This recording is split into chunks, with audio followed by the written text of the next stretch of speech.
এই গরমে বাচ্চারা সারাক্ষণ আইসক্রিম খেতে চায়। বাচ্চাদেরই বা দোষ দেই কী করে বলেন? যেই গরম পড়তেছে আমার নিজেরও সারাক্ষণ ইচ্ছে করে ঠান্ডা জাতীয় কিছু খেতে।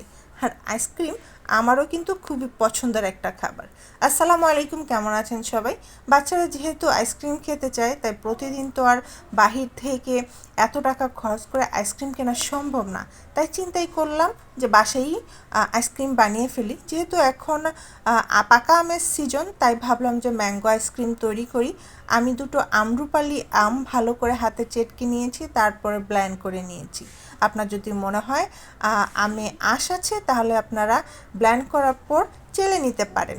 আর তারপরেই আমি একটা কড়াইতে 2 কাপ পরিমাণের দুধ নিয়েছি, তার মধ্যে সেই ব্লেন্ড করা আমটা দিয়ে দিলাম, আর দিলাম পরিমাণ মতো চিনি আর একটুখানি লবণ।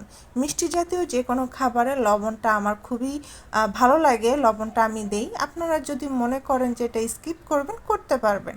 আর মিষ্টিটাও আপনাদের যার যার পছন্দ মতো। তারপরে দুধ এবং আমের মিশ্রণটা বলক চলে আসার পর আমি চুলাটা অফ করে একটা বক্সে ভরে আমি ডিপ ফ্রিজে রেখে দিব। এখানে আমের যে দানা দানা ভাব দেখছেন, এটা দেখে আবার ভয় পাওয়ার কোনো কারণ নেই, কারণ আমি এই মিশ্রণটা আবার কিন্তু ব্লেন্ড করব, তখন এটা একদমই মসৃণ হয়ে যাবে। আমি এই আম এবং দুধের মিশ্রণটা ডিপ ফ্রিজে রেখেছিলাম বেশ অনেকক্ষণ, কয়েক ঘন্টা। দেখেন এখানে 4 ভাগে 3 ভাগ কিন্তু বরফ হয়েছে, আর 1 ভাগের মতো এখনও নরম আছে। এই পর্যায়ে আমি ডিপ ফ্রিজ থেকে বের করে এটা আমি আবার ব্লেন্ডারে দিয়ে দিলাম। এখন এটা আমি খুব ভালো করে ব্লেন্ড করব। আর এই ব্লেন্ড করার সময়ই কিন্তু ব্লেন্ডটা আপনাকে খুব পারফেক্ট হইতে হবে, তাহলেই আইসক্রিমটা অনেক স্মুথ হবে। আমার এই দুধ এবং আমের মিশ্রণটা দেখিয়ে বুঝতে পারছেন যে কতটা ক্রিমি টেক্সচার চলে আসছে, একটা ফোমি ফোমি ভাব। বেশ অনেকবার এটা ব্লেন্ডার করতে হয়, তারপরেই এরকম একটা ক্রিমি এবং ফোমি টেক্সচার চলে আসছে। তারপরে আমি আরেকটা বক্সে ভরে এটাকে আমি এখন ডিপ ফ্রিজে রেখে দেব। সারা রাত এটা ডিপ ফ্রিজে ছিল।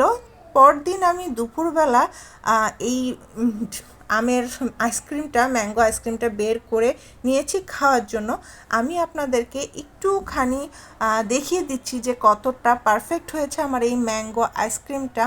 একদম দোকানের মতো একটা ক্রিমি টেক্সচার চলে আসছে, দেখেই বুঝতে পারছেন কতটা একদম ঘন স্মুথ হয়েছে। নর্মালি আমরা আইসক্রিম বানালে কিন্তু বরফের অংশটা বেশি থাকে, কিন্তু আমার এই আইসক্রিমটাতে আপনারা দেখেই বুঝতে পারছেন যে বরফের অংশটা একেবারেই নেই। একদম স্মুথ একটা ক্রিমি ভাব চলে আসছে, একদম দোকানের মতো। আর এটা কিন্তু খেতে আলহামদুলিল্লাহ খুবই খুবই খুবই মজা হয়েছে।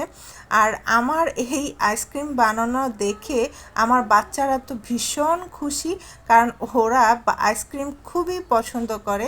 আমি তো আপনাদের সঙ্গে এটা শেয়ার করতে পারছি না।